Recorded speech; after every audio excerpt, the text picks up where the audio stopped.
am so thrilled to have Natasha Nazerali on today. She has many expertise, but what we're going to be focusing on, before I let her introduce herself, is we're going to be talking about what is it that men need and women too, but I really want to focus on understanding our men from a biological perspective, from what is it that drives them so that we can better understand them and be able to have this beautiful, fulfilling dynamic with our partners.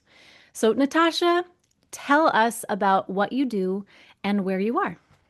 Well, thank you for having me, Kelly. I am a German new medicine educator and practitioner, and I had the great privilege of being raised on this awareness and this biological framework. So, my mother studied German New Medicine, or as it's known in its original language, Germanische Heilkunde. She studied it over 20 years ago and became a practitioner and educator herself. So for me, this is, a biological framework that I was raised on. So I later learned it and studied it academically in books and in courses and with doctors all over the world. But my real entryway into this gnosis was just through my own lived experience of not being in fear with symptoms in my body and being raised with this awareness to have a really deep relationship with the symptoms as messengers. So every time something would come up for me in my childhood, my mom would say, "What did you just experience? What did you just go through?" And she would help me connect the dots to be able to understand my body through this paradigm. And later on, I like to say I'm just sort of carrying her legacy. I became an educator and practitioner myself. I work with another educator. You might know her, Dr. Melissa Sell, and we teach an amazing course called The Biological Woman, where we go through the entire female organ anatomy from head to toe, and we speak about topics like this one today, like how to relate biologically to the opposite sex. And it's just been the greatest honor to be able to carry forth this legacy and to see this wisdom become more popular, to see other people adopt it, and to be a facilitator in helping other people adopt it. So that's sort of been my journey with it, so to speak. And it's every day a lived journey. I still learn more things as I continue on. And I think it's because we have, like in German New Medicine, they say that each person is so individual because we have our interpretations of experiences are completely unique. And so, yeah, there's always something to learn because we're not all going to respond to things the same way. And yet, when we talk about the man-woman dynamic and from a biological standpoint, there are very clear similarities to what kind of drives us and such too. So Yeah, so when you understand this work, what you're really looking at is the fundamental laws of nature. And I like to say in our society, we have this illusion that we're separate from nature, that the laws that apply to nature don't apply to us. And I can tell you that is a recipe for disaster because it's not rooted in biological truth. So what is biological law? A biological law would be that we have males and females. That would be a biological law, or that every human being is born from a mother. That would be a biological law. That we gestate for approximately 9 months. So we have fundamental biological laws that we are operating by in this human existence, and that nature is operating by as well. So really, when you understand this work, it's very primal and it's very simple. And it seems complex for those of you listening that might be new, because you have different brain areas and different tissue layers, and you have to really study biology. But one of the things that I hope can be encouraging to anybody out there that's just getting into this framework is that there is sort of there is this plague on human society to outsource our biology. So a lot of people get into this work and they're like, oh, I could never do that. I could never learn my brain areas. I could never learn the function of the organs. I could never learn how the tissues are adapting in different points of the nervous system. It seems entirely overwhelming. And I truly believe that that is a program that has been instilled on us throughout society, that, oh, a doctor is the one who knows about biology, or a nurse knows better than I do about my own body. Like you just spoke about so beautifully, is that nothing is a blanket. Everything that we deal with in this framework is on a case by case basis. How are you specifically, Kelly, experiencing life through the psyche brain organ connection, and how is it working all together in synchronicity? So I think what's really encouraging is to understand that this is a program that has been adopted to disconnect you from your own body and to adopt this very strange belief system that you are not intelligent enough to understand your own biology. But so many of us believe that. And I think that's also why I share my story so often, that, I work with doctors who have degrees, and that's so fantastic. And they provide an extra wealth of information that is incredibly helpful. But I also want people to know that this is accessible, that even just someone like me who doesn't have a degree, who was just raised on this wisdom, can understand and go through the journey to learn their biology really in depth. And that is one of the most profound experiences you can actually embark upon. And in doing so, in understanding our biology, that what that does is it helps us when we work through, when we are dealing with symptoms of something, a healing symptom, whatever it is that generally we would be filled with fear of, that we would have to, where we are conditioned to go to a doctor to have it cut out or medicated, that we're able to say, actually, you know what? My body is so brilliant. It is healing, or it is trying to help me in this. Let me figure out how I can come to a resolution and then complete the healing process. And that to me is like the most empowering thing about German New Medicine, is that framework of peace and freedom that it provides. And then as a mom, getting to raise my children with that framework where, they hear from their friends or whatnot. Oh, my son just asked me, my 7-year-old just asked me, Mom, what's cancer? And I was like, well, that's interesting. Every time they ask me a question, my answer is going to be very different than what either their friends or, someone else may say, because I'm coming at it from a place of not fear, but of understanding through the lens of German New Medicine. So I love that. It is a framework to help us understand how brilliant our bodies are. And so how does this tie into understanding, like, how does this help us in relationships? In understanding the male dynamic as women, based on like, what is it that a guy really needs?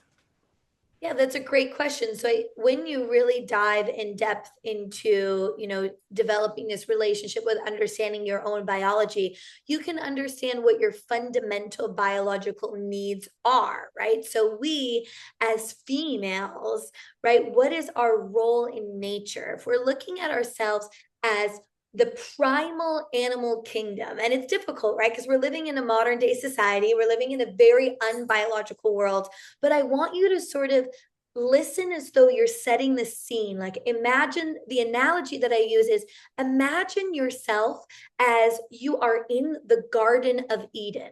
So could you see your biology through your divine design as God created as we were one with nature in the Garden of Eden? We have Adam and we have Eve, the two polarities of the opposite sexes, right? The yin and the yang coming together. And if we looked at ourselves from that primal, natural, divine design, what would be our biological needs to live as harmoniously as possible, right? So if we're looking at the female, if we look at Eve, what is Eve's responsibility in nature? What is the woman's value in nature? Is to be a life giver, to become a mother, to be able to give life. So everything in our biology is revolving around that biological value, right? We have a cycle, we go through ovulation, we go through different phases, all so that our biology can motivate us to procreate. And one of the biggest sort of plagues that I feel like the modern day woman goes through is this denial of motherhood, because from the age at which you received your first occurrence of menstruation, biologically, you were a woman and you had the ability to give and carry life.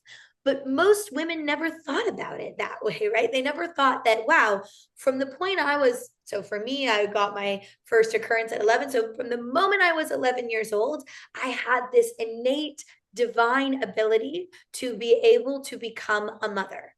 And my life naturally would have revolved around that, whether I chose to embark on the motherhood journey or not. But nowadays, right, what are we taught to do as women? We're taught to almost behave in a very masculine way, which is to go out and accumulate resources and get an education and then get a degree and get a job so we can provide for ourselves. And we have this cycle, and then we're taught to just put a pill in it or stick a tampon up there and get on with your life. And that it's not a very important thing, when really our hormones are actually dictating our entire perception of life, and they make us who we are. So it really starts with first understanding who we are as women, because where do men come from? Who births a man? A woman births a man, right? So to me, it's like a woman has the ability to raise strong men. And in a union, a woman also has the ability to initiate a man more deeply into his masculinity. I like the analogy that, we can kiss a frog and turn him into a prince, or we can leave a lot of frogs, and the choice is ours. So there's already a fundamental remembrance that needs to happen for women about coming back into the true nature of our femininity, and sort of dissecting what belief systems have I adopted about my femininity that are sort of running the show, and how can I come back into more of my surrendered divine state, back into the Garden of Eden, so that I can develop a healthy relationship and a healthy union with the opposite sex, and so that if I'm a mother, I can raise the next strong generation of men. Oh my goodness, absolutely. And I have such a heart for as a mother of four boys of how do we raise strong men and in wanting so desperately after I had a big shift internally for me where I realized like, oh my gosh, my marriage is falling apart. I am so burnt out. I was the breadwinner and my husband was a stay-at-home dad. Like we were literally opposite in our roles. And I had no idea that what we were doing and how I was behaving towards him was killing our marriage. And then coming into realizing, oh my gosh, men are different animals than we are, and they have different needs. And my role needs to not be his role. I am not the same as he is, and he is not the same as me. And that dichotomy and yes, just amen, yes, amen, yes. Yeah. So, going one step deeper into the biological needs of the female. So, if my biological need for the female is procreation, in order for me to be able to procreate, I need to feel safe. And right, this is a huge discussion within, sort of the somatic self development community in the relationship development, right? Frameworks. We always talk about this need for safety. I need to feel safe in a relationship, in my union, in my partnership, in order to have harmony. But if we look at safety from the biological perspective, what does that actually mean? So if everything in my female biology is designed around my ability to give life and to ensure the next survival of the species, right? To ensure that we reproduce the next offspring. Safety for the female at its most primal level is that the circumstances for procreation are available to me. So I am already innately in conflict with my own biology as a female if the circumstances for procreation are not available to me. Every female needs to really fundamentally understand that. So let me give you an example. If I am a single female and I'm going out in the world and I have to pay my own rent and I have to go to work every day and no one is taking care of me, right? I have to protect and provide for myself. Are the circumstances for procreation available to me? No, they're not available to me. I don't even have a partner who I could do that with, right? Likewise, if I'm in a relationship, but I don't respect him, I don't see him as a man, I perceive him to be lazy, he doesn't have a job, he sits at home all day playing video games, and I'm just looking at him thinking, how did I end up with this man? Are the circumstances for procreation available to me? No. Or let's go back to, me talking about the first occurrence of menstruation. Let's say I look back on my childhood and, my parents had a nasty divorce and my father treated my mother horribly and I never felt safe. And that was the view that I had on women. Are the circumstances for procreation available to me? No. So these are all what we call through this biological framework, we call them sexual conflicts. And if I'm getting very accurate, Dr. Hammer named this a sexual frustration conflict, but it has nothing to do with sex as in intercourse. It has to do with sex as in my sexuality, as in my femininity. So when I'm living in conflict within my femininity, it's because I'm not safe in my femininity. And if I know that my fundamental biological need as a female is to be able to give life, then I know that in order to feel safe, I need to have the circumstances that if I peed on that stick tomorrow and it was positive, I'd go, harmony. How many women can say that? Honestly, if we look at ourselves, that if I got pregnant tomorrow, harmony. How many of us are in that circumstance? Not many. Yeah.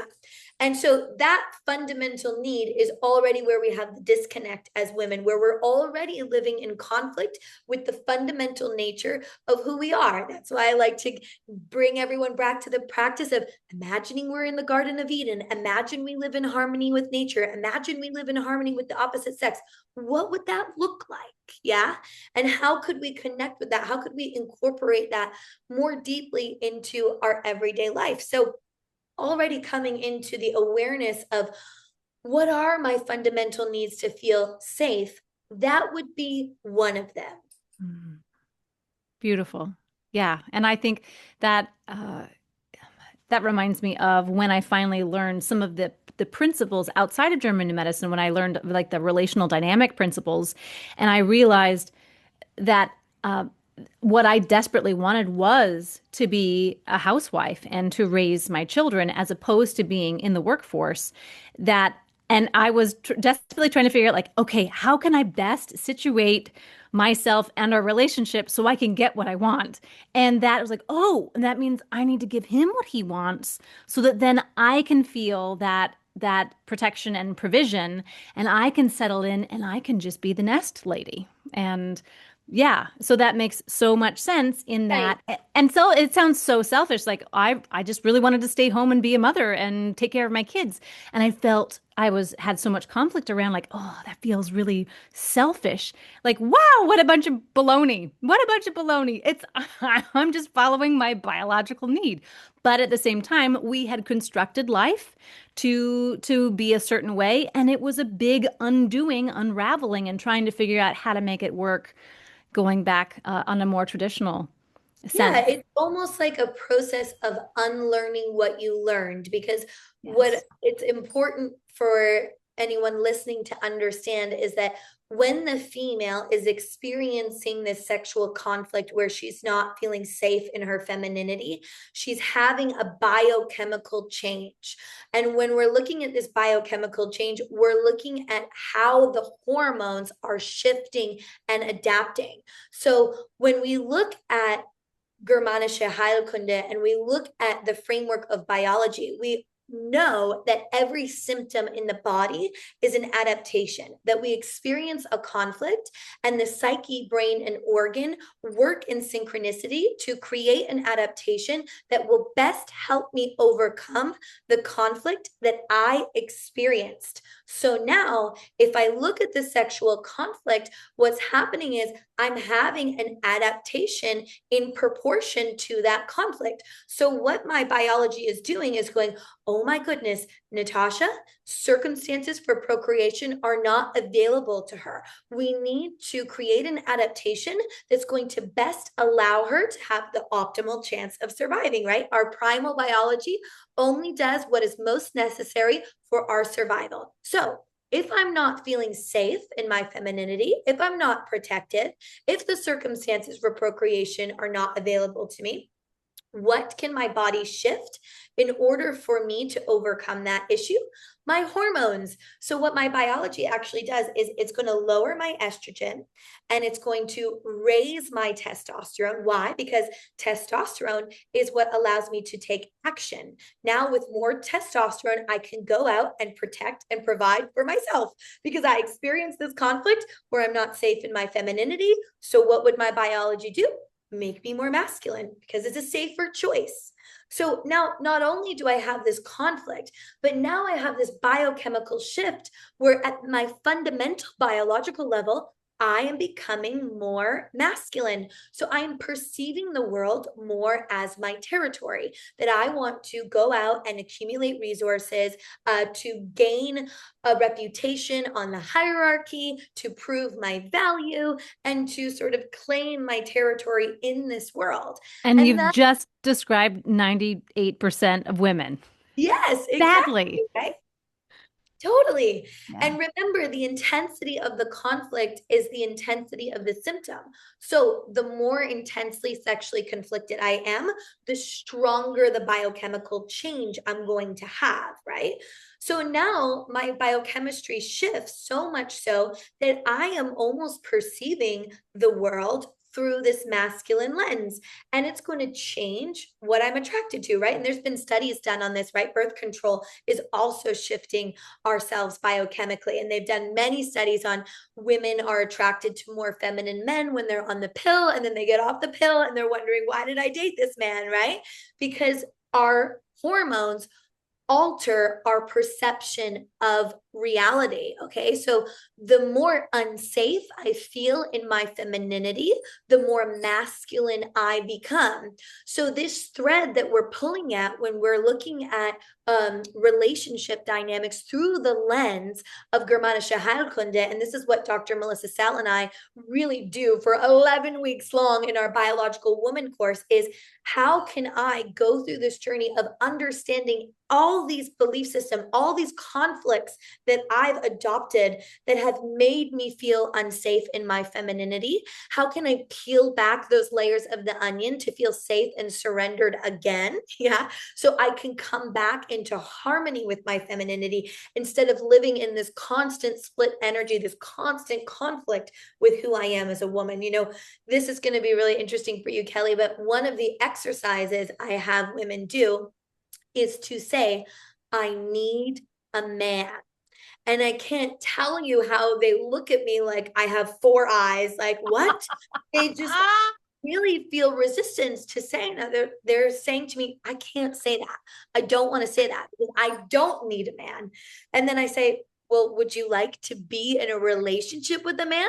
And they say, yes, I would. And then I highlight to them, wouldn't you need a man so that you could be in union with a man? Wouldn't you need one for that? Right. And it's interesting how we've sort of adopted this. One of my teachers likes to say the intensity of this symptom is the intensity of the denial that we are in over it. Yeah. Because if the symptom is a survival mechanism that we adopted in order to help us survive, it's really programmed into us. So we really have to do we have to do the heavy lifting, and we have to do the work to deactivate these programs that we have created. And it's not easy because the longer we go through this life, the more conflict load we accumulate. Like Dr. Melissa Sal, she loves to say, I look at it like I'm adding coins in the piggy bank. So maybe my first sexual conflict was a nasty divorce that I watched my father walk out the door. And I learned as a young girl that it wasn't safe to be in my femininity. And my mother said to me, don't rely on a man and go out and get a job and make sure you can provide for yourself. So that might have been my first initial sexual conflict.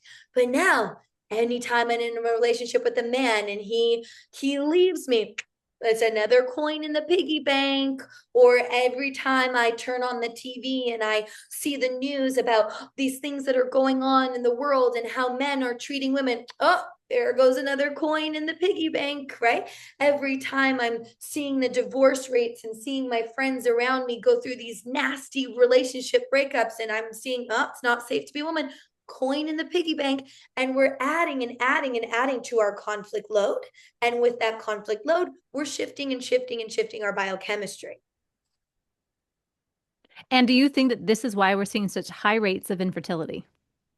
Yes, so that's a very good question. So yes, that will impact our fertility. You're asking me such a complex, advanced topic, but what we're really looking at here is, as I'm explaining the hormones, we're looking at an area of the brain called the temporal lobe. It's an area that just lies right above the ear, and it's belonging in the cerebral cortex, which is the most advanced area of the brain, the area of the brain that's responsible for communication, right? So procreation, relationships, sexuality, very advanced area when it comes to biology, right? So we're looking at the area of the cortex, and in the cortex we have left brain hemisphere and a right brain hemisphere. So that means we have a feminine brain hemisphere and a masculine brain hemisphere. So you can imagine, just based off of what we know about nature, what each brain hemisphere may represent. So the left brain hemisphere, the feminine brain hemisphere, is all about my sexuality, my nest, right? My internal world. And the masculine brain hemisphere is about my territory, my resources, my external world, right? And we're operating in both. And according to which conflict we trigger on whatever side it might be, either the left or the right, it's shifting our hormones to increase estrogen, decrease estrogen, or increase testosterone, decrease testosterone. So you have to sort of imagine the brain hemispheres like a scale, like we're stepping on different tracks of the scale, and it's altering and shifting our hormones in accordance with that. So I like to say, no one is ever really normal. We're all sort of bipolar. We're all sort of shifting and moving and adapting and communicating with each other on this fundamental, I love it. It's almost like spiritually mysterious, because it's like, I call it like the level of the unseen that we're sort of operating off of. But that's what's so beautiful about understanding this knowledge, because I can really start to dive into what the tracks and triggers of my partner is and what are my own. So I can understand what happens when I'm stepping on a trigger with the man or with my son. I can understand what's going to ignite him to become more aggressive or more depressive. So what's going to initiate him more into his masculinity to step up and protect and provide for me, or what's going to, initiate it more into his defense mechanism, which is to almost see me as a threat and also another competitor and be more combative toward me. So when I know this work, not only do I understand my own triggers, but I understand, the triggers of my counterpart as well. Well, let's dive into that. If Yeah. you're ready, like that, I love that you went over the framework of we have to understand us first so that Mhm. then we can understand the our counterparts. Right. So men have different fundamental biological needs. All right. So we have inherent value through our sexuality as the female. whereas men actually have a hierarchy where they need to prove themselves. So I want you to imagine a wolf pack, right? We have an alpha male in every wolf pack, and then we have the second wolf or the beta. So what happens? How do we declare and find the alpha male? Well, the wolves are first going to compete with one another, right? They're going to get into combat. And once that alpha wolf bites down on the beta and declares himself to be alpha, the strongest, most masculine one, the second wolf actually has a biochemical change where he becomes beta by now losing his territory. So the wolves fought for the territory. Eventually, the strongest wolf was declared the victor to become alpha. So he retained biologically his optimal testosterone. And when he bit down on the second wolf, there was a biochemical change. The second wolf went through the experience of losing his territory. So he had a conflict of territorial loss. And how he became beta was through a shift in his biochemistry where his testosterone went down and his estrogen went up. Yeah, this would be for the right hander, okay? Because we look at laterality here. So I'm giving all you listeners a very general understanding of this, but we get more deeply into it on a case by case basis when we know your exact laterality. All right. So our laterality, whether we're right-handed or left-handed, is actually determined at the point of cellular division in embryo. So we have to take this into account because my laterality, like I explained with the brain hemispheres, will dictate where the conflict will fall and on which side of the brain I will experience my conflicts. Okay. So I'm going to give you like the general right-handed term, but please know that we dive even deeper into this more accurately when we know the framework very well. All right. So that second wolf now is becoming beta. So the beta is going to be a little bit more higher in estrogen. And that helps me understand the hierarchy of the animal kingdom. So even if you look back at our ancient history, not every man became a husband. You were eligible for marriage if you had a territory and you could protect and provide for a female and be able to also protect and provide for children as well, right? So if you look at, civilizations past, there were men who were serfs or men who were farmers, and they were not eligible for marriage, but they were working and they knew their role and they knew their position. So for a man to understand his role and understand his mission is very important. My one of my teachers likes to tell the story of if you're looking at men in the workplace, and let's say there's two men and they're up for a promotion.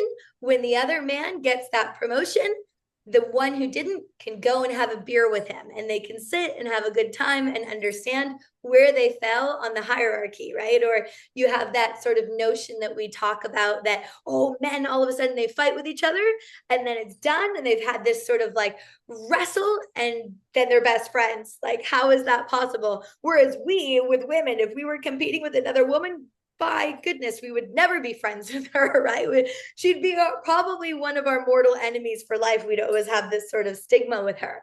But men actually have a biological hierarchy where they thrive best when they know their place on their hierarchy, where they know their role and their function, and they have the ability to accumulate resources and a territory and protect and provide for that territory. And that's why it's really tricky in our modern day society because we as women are sort of infringing on that territory where now they don't even have that fundamental role, right? And even in the sort of self-development community, we have this notion that we want the men in our life or our counterpart to be everything. They have to be our soulmate. They have to be our confidant. They have to be our emotional landscape when really, for a man, his mission should come before his relationship. And we'd actually respect a man a lot more if we understood that his mission and his purpose and his drive need to come first so that he can best protect and provide for us. So we kind of have our expectations really skewed. It's almost like we have become more masculine now as women. So we're now expecting our men to be women when they're not. They're the men. So now in a union, we have two men, right? We have the masculine woman and a very feminine man competing for the territory, competing for against one another for who's the alpha here, right? And I think what's really lovely too, this is why I studied so deeply into family constellations and the work of Bert Hellinger, because it just ties in so harmoniously to our biology, right? I'm understanding how our conflicts are shifting and adapting our perception and our hormones. And when I understand family systems and family constellations, I'm understanding the harmonious flow and the harmonious order of love. So the female, she actually has the ability of choice. And the reason why females have choice is because when I give my body over to a man sexually, I risk my life. So it's the most vulnerable life risk I could do as a woman in nature is to give my sexuality to a man. So it's really important for us women to understand that also from the perspective of biology. But when it comes to our union, it's really important to understand that so you can know that the power of choice lies within my hand. So if I'm looking at Adam and Eve in the Garden of Eden, Adam has this attraction to Eve, and he's setting his intention. He sets forth the direction of, I have an attraction to you. I want to move from platonic beyond into the romantic. But Eve has the power of choice. She has the power to say, I will either choose to give my sexuality to, right, to bite into the apple and give my sexuality over to this man if I deem him worthy of that, or I don't. So I think a lot of us women have adopted this belief system that we're powerless, right? That we're living in a patriarchy, and we're powerless in a relationship, and we have to cater to the needs of a man. But actually, if you understand union in the lens of biology, then you actually understand that you, as the female, hold almost all the power. My husband says that all the time. He says, if I was a woman, I would be milking it. Like, girls don't understand how much power you actually have. You act like you don't have any when you rule everything. Yeah. Yeah, yeah. Yeah. So, for those of you feeling powerless, first understand that the power of choice lies within me first about who I deem worthy to give my sexuality to, because that's who I deem worthy to be the father of my children. So when I look at my union, I need to see my partner as a man. I need to be able to look at him and interact with him as, you are the father of my children, and I feel safe enough with you that you will protect and provide for me, that I can have children with you. So even if you're newly in a relationship and you're not there yet, in order to thrive in a relationship, you as a female need to be able to see that man as the father of your children. And if you can't, I would suggest that that is not the relationship for you. Yes. Yeah. I love when you were first coming into this section talking about how back in the day, oh, a man to be able to be worthy of having a wife had to have property and be able to provide and protect for his family.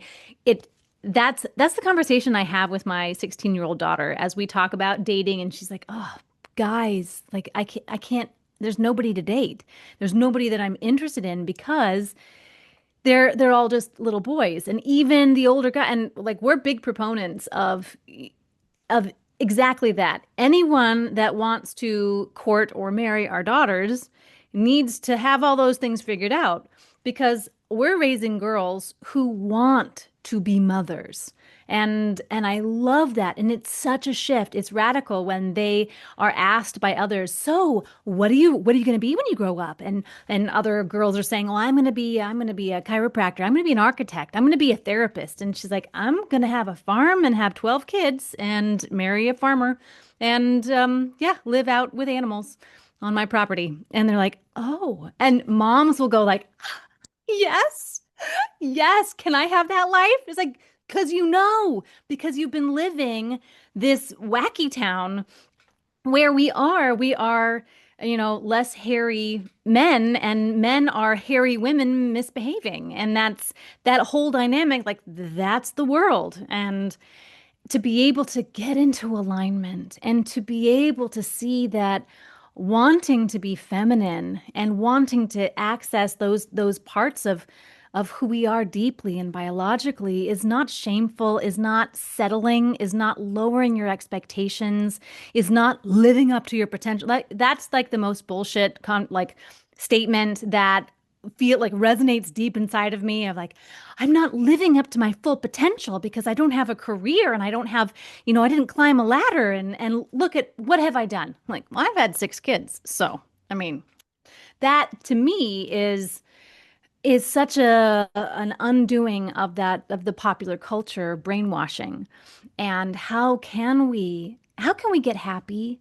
How can we have vibrant marriages where our men feel supported and where we feel supported? How can we can be loved and cherished and they can feel honored and respected and looked up to? How can we get to that point? And that's the whole focus of the coming home to your marriage. So guys are wired to want to accumulate property and to be able to show that they can provide and protect for their women. Is there anything else that they need or how they view that? And then how can we like help support them where maybe we've been undermining them through our competitiveness and not knowing that's what it is? Right. So, like I explained, when the female experiences a sexual conflict where she's not feeling safe in her femininity, the circumstances for procreation are available to her, she is becoming more masculine. Now, on the opposite end of the spectrum, the male, because his biology is wired more toward his territory, every time he is losing his territory, his testosterone goes down, his estrogen goes up, and he becomes more feminine or more beta. So the less of a role he has, the less of a purpose he has, the more beta he becomes.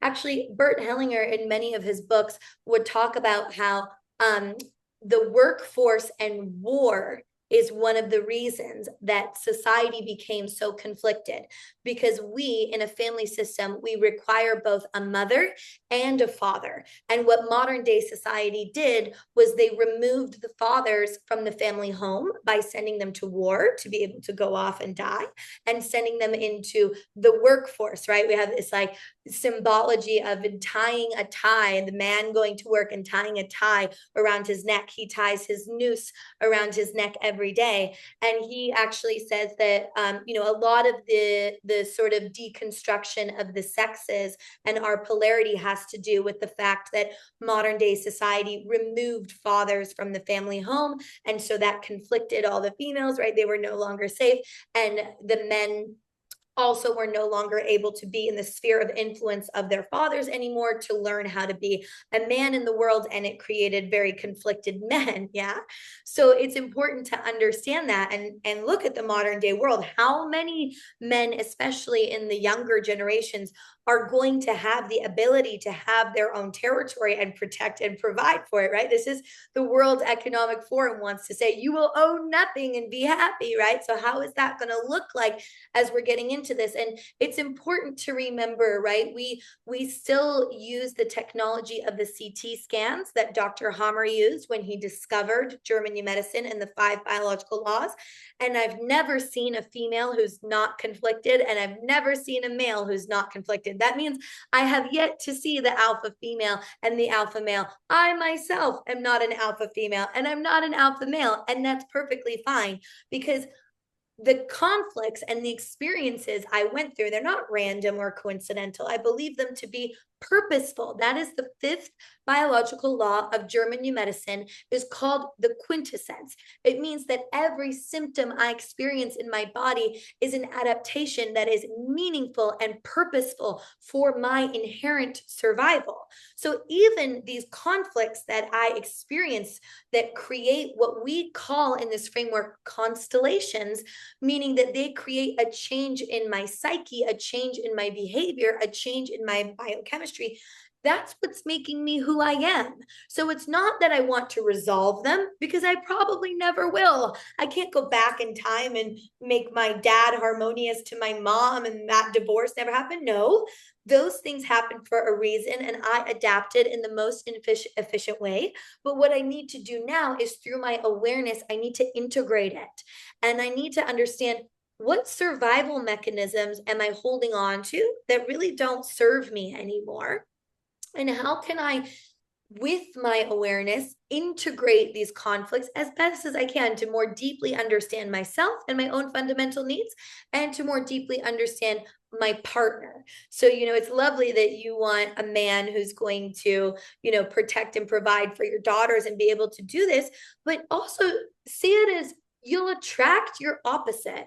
So you, depending on the conflicts that you experience, will attract a partner in your life that is the opposite mirror toward those constellations and conflicts. And you'll operate and communicate on this level. So, you know, my gosh, I'm a very spiritual individual. Anyone that knows me knows, like, I take that work very seriously as well.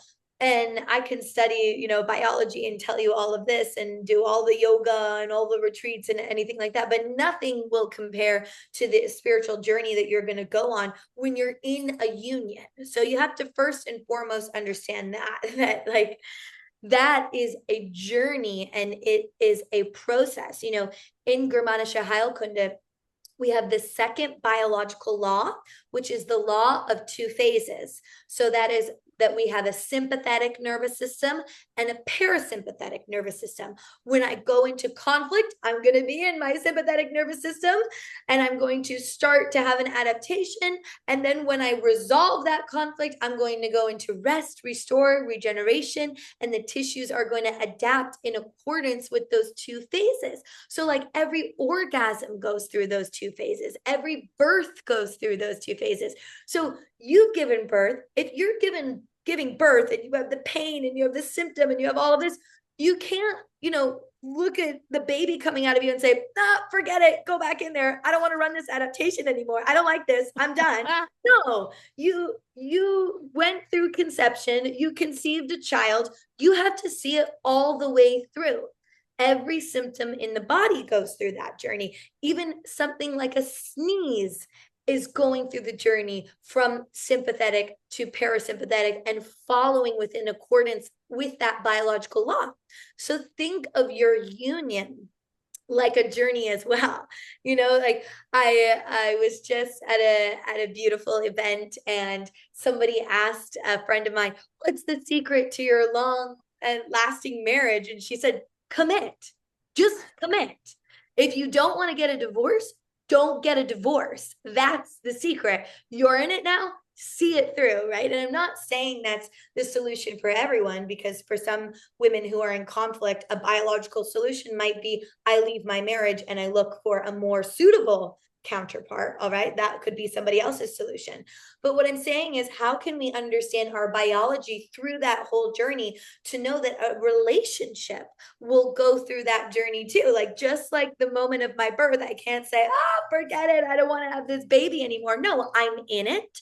I created this biological decision, I gave life, and now I'm forever connected to this person. And Bert Hellinger, he talks a lot about that too, how consequences and high stakes form a stronger bond in my union.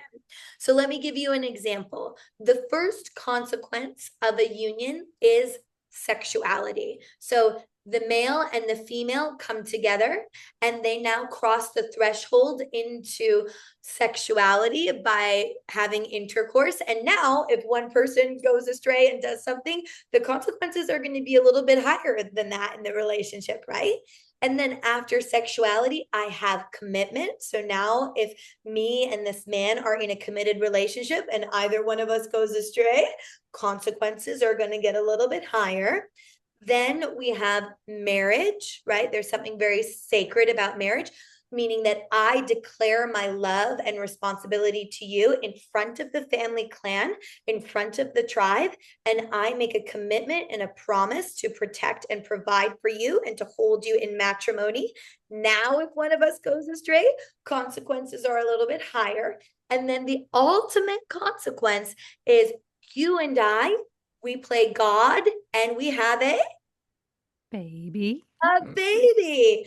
Now, me and that man are connected eternally for life. Okay. So, this is important to understand because, the beta male, who now is more feminine, who has lost his territory, he will see commitment and things like that and be very avoidant toward them because he's beta. So he's very conflicted about having to face that responsibility, right? Oh my gosh, children, a marriage, a wife, of this is the Peter Pan syndrome of the man who stays a single bachelor forever and never gets married. It's because he's highly conflicted.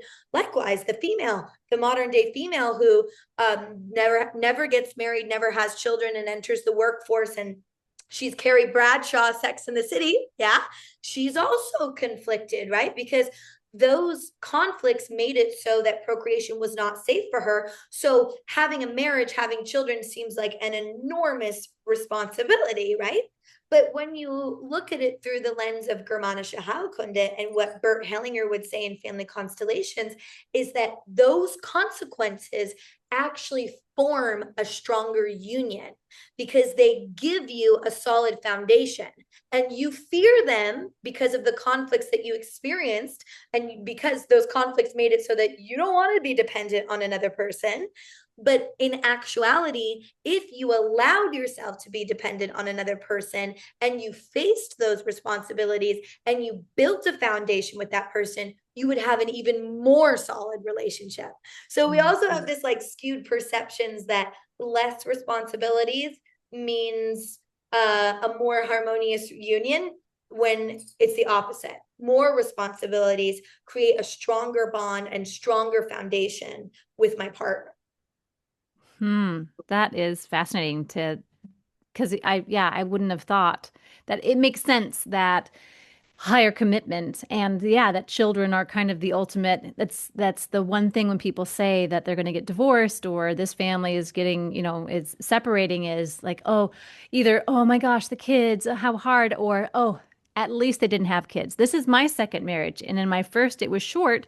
And everybody, like, no matter what, everyone always said, like, at least you don't have kids. I was like, well, my heart's devastated. I'm devastated, but yeah, I guess. But now having kids and like, oh my gosh, it isn't just how I'm feeling in my relationship. It's how how am I changing forever my children through this decision to separate them from their father. So yeah, it is huge. Right. And it's like we also say, understanding the family system. So now if me and my man are going to have children, we're now entering a new family constellation and we now have a new form of love. So when we have harmonious love between a male and a female, it means that we have harmonious balance of give and exchange. So I have harmony in my union with my man when I give a little bit and then he gives a little bit more and then I give a little bit more and then he gives a little bit more. And the second we have an interrupted movement of love is when the balance is off, is when one person is giving a lot and the other one isn't matching that exchange. Now we have disharmony. Yeah. But if I look at love through the lens of a mother, which is our first love, right? If I'm a mother, I give love to my child without expecting anything in return. So that flow of love is different, right? And now if I have a daughter and I'm a mother, she's going to be in my sphere of influence in a harmonious family order so that I, as mom, can teach her how to be a woman in the world. And if I have a son, he'll be in his father's sphere of influence, ideally, so that dad can show him how to be a man in the world. Yeah. And now, if I am a mother, how can I initiate my son into his masculinity and show him how to be a man in the world? Through loving my husband. So I give love to my son by having harmonious love with my husband and honoring my husband's masculinity and allowing that love to flow from me as the mother to my husband, to my son. And in reverse of that, if I'm the man, I give harmonious love to my wife, honoring the woman that she is, honoring her femininity, and that flows through my daughter, for my daughter to be able to see what it means to be a woman in the world. So we also need to understand that if you're in a union and you're in a relationship, right? Because mummies need to watch out because everything comes from the mother, right? Our relationship with our mother is our relationship with life. So mummies raising sons need to be extra careful that we don't overstep, that we don't take the role that the father should take. And if you're a single mom, okay, good to know, you'll have to be even more aware, right? Because the son needs to know that he is half his father and that his father has a role too. So even if dad is not in the picture, dad needs to be honored somehow and incorporated into the family system, because that's how a son is going to understand his masculine role in the modern day world, right?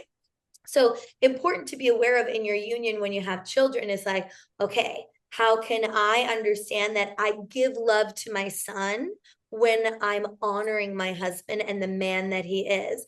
Because I can tell you through my work and my practice, so many women, including myself, watched their mothers tear down their husbands. Like my mom had every reason and was very valid to speak badly about my father because he was a very conflicted individual.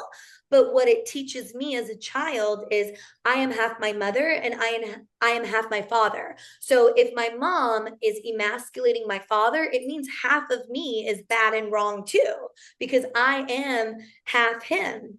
And so I grew up being raised not to rely on a man and not to ever trust a man. Okay. And then I had to go through the journey in my adulthood to unravel that thread because, of course, what kind of relationships did I attract? Not very healthy ones. Because I wasn't in a position where I could really trust a man and be discerning enough. I was too conflicted to be able to be in a harmonious union. So with that, where there right now, I am sure most of the women listening are like, okay, well, that's kind of the dynamic that I have in my relationship where I kind of grumble about my guy and I feel like he doesn't step up enough and he doesn't do all the things that I want him to do. And because she's trying to control and she's in her masculine and all that, and he's in his feminine. So how can I know if we can we'll say this as quickly as we can, but what are like a couple steps that a woman can take right now to help shift out of that to help encourage him to come more into his masculine and out of his feminine? Because is it just, I can't imagine it's just all on the guy to, okay, well, figure yourself out. I think guys respond to us as women so deeply. So if we can help initiate that shift, like what are those things that women could do Well, to one kind of important save their relationship? Yeah, one important thing is to realize that every time I criticize my man, every time I step into his territory and tell him what to do or what he should be doing, or, some women says like, oh, you never do it right, so I'll just do it myself, right? Every time we engage in that behavior, we're tearing him down. And if we are wanting our biological needs to be met, which for the female is to be loved, if we want to be loved, my man's biological need is to be needed. So I need to show him that I need him. So I would, really from the bottom of your heart, engage in ultimate awareness that I am going to make a commitment to hold the vision of my husband, my partner, the man in my life as a man? How can I hold him in that light always? How can I praise his masculinity? How can I let him know that he is needed, that he has a role? I don't need to do everything on my own. Yeah. And initiate him more deeply into his masculinity there. Like already, you can ask yourself a fundamental question that I ask many clients and women in my practice is, do you respect the man that you're with? The majority of them honestly say no. Okay. So already I've created a narrative around my partner of who he is, right? And then every time he engages in behaviors that reinforce my narrative, I go, ah, see, I was right. I knew he was going to do that. So already, how can I engage in a relationship with my psyche to see my partner through a new light, to almost put on a new pair of glasses and a new pair of lens to say, I'm dropping my defense mechanisms. I understand that I engaged in that behavior probably because of my own conflicts or the way I grew up in my own childhood or the relationship dynamics that were displayed to me. But I'm going to make a commitment now to engage differently.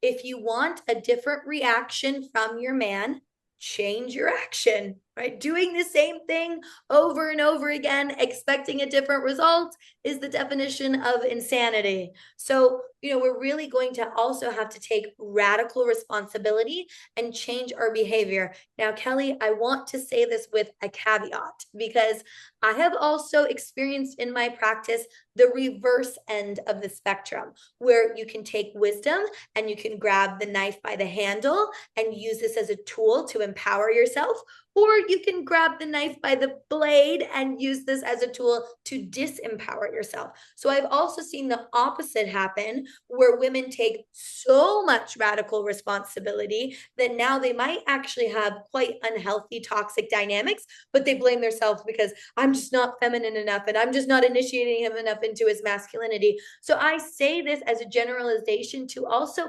please use your discernment as females, because if I understand constellations, then I might understand that a man can go through certain conflicts in his life that will change his behavior. And it could be, depending on what he's going through, that might not be a suitable man for me to have in my life. So I want to say it that way, that understanding this dynamic can help me achieve more harmony in my relationships. But if I have a highly conflicted individual where I know that I might never feel safe in this union, then a biological solution would be find a more compatible man. Find a man who is more at the level of where your psychological behavior is. So I just think it's so important to highlight that, because I've seen so many women in my practice who are like, oh my gosh, I totally, did everything. I did the Queen's Code, I did the House and I understand this. And I could see these tools work and implement him into his masculinity. But I don't think I would have stayed as long in this relationship had I not known this and been trying all this stuff. And maybe now at the end of the day, I'm realizing this isn't the man for me. Yeah, that's a beautiful thing because it's not one size fits all. It's not and it's not the blame isn't all on us. And where I do feel like we do have so much power because like you said, everything stems from the mother. So, as women, we are the relationship experts. We are the givers of life and the nurturers of life. And in so much of that, we are the nurturers of our relationships. And yet, just because we put all the effort into it does not mean that all relationships are going to be healthy or can be made healthy. But I at the same time I think that there is an epidemic of women just saying "Ah, broken, throw it away, disposable relationship, moving on," and they're Well, there's an not. epidemic of men doing that too. That's That's not true. singular to women, because men are also, remember that beta man, he's not going to be able to respect his responsibility. So, there's an epidemic of women who come into my practice who are dating men who have a total inability to commit. They are not able to, and that is not on the woman. No. Doesn't Yeah. matter how feminine she is, a real conflicted man will not be able to rise to that responsibility. So, the avoidance is not exclusive to male or female. It's kind of rampant in society altogether. Right. And so I think that's where it comes back to, okay, mamas with sons at home still, how can we do our best? I mean, this is where we are directly affecting society by who we're raising. There's nothing more powerful than that. So we have a huge responsibility in raising this.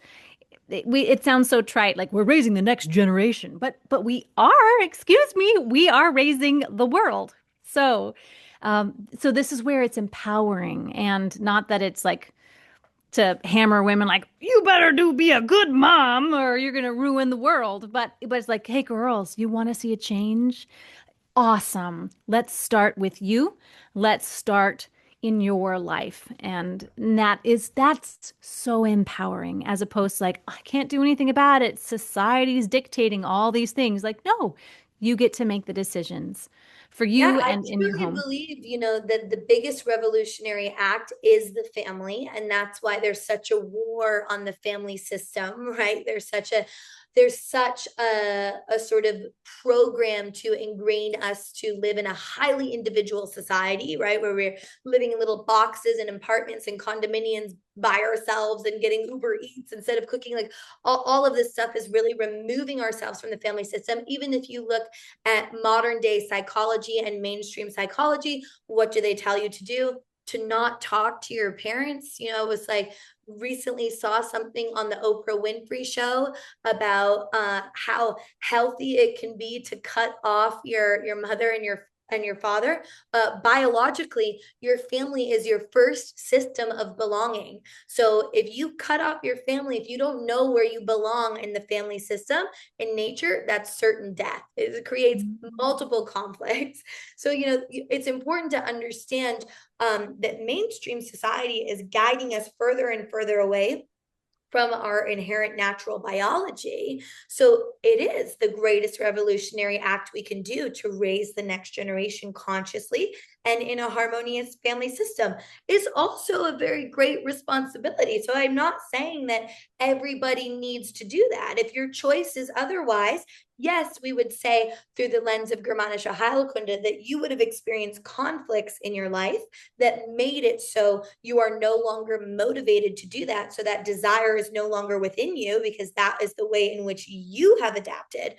But if I view everything through the quintessence of the 5 biological laws, then if I experienced enough conflict load now to where I no longer have the desire to have children, then that is the best adaptation for me.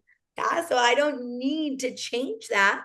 But it is, I really do believe this is the greatest revolution. And another thing to understand is that nature is inherently for ephemeral. It's not forever, right? Nothing is forever in nature. A flower blooms only in its season. We all go through winter before the spring comes again. So even when it comes to relationships, nothing is forever. It's all ephemeral. So Mm. we would say biologically, yeah, it might be more less conflicting to be in a monogamous relationship and a monogamous union, but is it really biological to stay with one entire person for the rest of your life? Again, case by case basis. Yeah. And I love how that opens it up to each. Again, this is what German New Medicine is about, is that there are these different precepts, but we are all individual and it all affects us differently and how we process it and where it hits. And then what are the choices that we in the end really want to make. Well, this was so beautiful to get to understand more on that kind of like the way that I see it, like how can, if you're wanting, it sounds kind of crude, if you're wanting your man to man up, then honestly, I feel like so much of it is understanding, like, well, what is it that he needs? And it really means for you to man less. And how can you get more in balance with yourself? And then through that, it inspires him to step deeper into his masculinity, where he won't feel like he's going to get hammered all the time because he can never do it right, and it puts him back into being a little boy, and that there I think we are the healing, can offer a healing balm to our men where they have been feeling stuck in beta, and how can we get them in so that, because that's thriving for a man, and we really want that deeply because of what it does for us. And I've just noticed it in my relationship and in other women's who have taken the steps to try to care about their guys, which feels kind of like oftentimes is kind of they're overseen because they're so not loud about their feelings. And so thank you for helping us see it through a different lens, one that actually addresses what is it that we as creatures, as men, as women, are really wanting, and where do we fit best in when we are in balance. So thank you so much for bringing your expertise and your brilliance and your heart to this conversation and sharing. Thank you. And also, my goodness, I'm definitely not an expert in relationships. And if anybody tells you they are, I think I would run. I don't think I think that's the journey of our human existence, right? Is to move through that. So I'm not claiming to be an expert at all, but I think that through understanding more deeply my biology, I went on a deeper journey of my own self-discovery that has been also never ending, but it's helped me to relate to the opposite sex better, and it's helped me to like we say in family constellations, to restore the order once again. So I really do come from the understanding that love is at the very center of our biology. You know, it inherently takes an act of love for two souls to collide just for us to be here. And if we can come at it through that lens of understanding love in this way, I think it's just a really beautiful relationship to have with our own selves, because Mm, it is an internal journey. And I love that we can just exude our truth and allow our truth to speak for itself. Yeah, because we're inherently going to go through conflicts. Like I like to say that just because you know German new medicine now does not mean you have a magic wand and you're not going to experience a symptom. You know, it's like knowing this information does not make me a superhuman, but it puts me on the level of understanding that to be human is super. So it means that I know I'm going to go through conflicts. I know I'm going to have adaptation. That doesn't make me unhealthy. It's just biological law. It's cause and effect. It's karma. For every action, there's an opposite reaction. So it just puts me in a harmony to understand that I'm one with nature and I'm moving through the same adaptive ebbs and flows. And how can I come into real embodiment with that fundamental truth and exude it from there? Because I think mm, people get so, I've watched this happen so many times, especially as the work is getting more popular. People get so excited and they see everything as a conflict. And then they look at that big scientific chart with the orange and the yellow and the red, and they start getting to work. How can I dissect myself? How can I understand all my conflicts? And oh my gosh, I don't understand why I'm still having this symptom, because this conflict should be over. And they start getting all into it. And actually, from the perspective of the family system, that's like a loyalty to the father, because my father is my purpose, my value, my intellect, like the one who wants to study everything, to know everything, to travel, to stay in school, who never becomes the coach, right? Because they need to learn more. That's my masculine, my father side. But to come back to the truth is to come back to the mother, to come back to my body, to be the embodiment of my truth, and to pass that on to the next generation. So just watch. If you're learning this work and you're starting to get overwhelmed and go into that mode, be mindful, all right?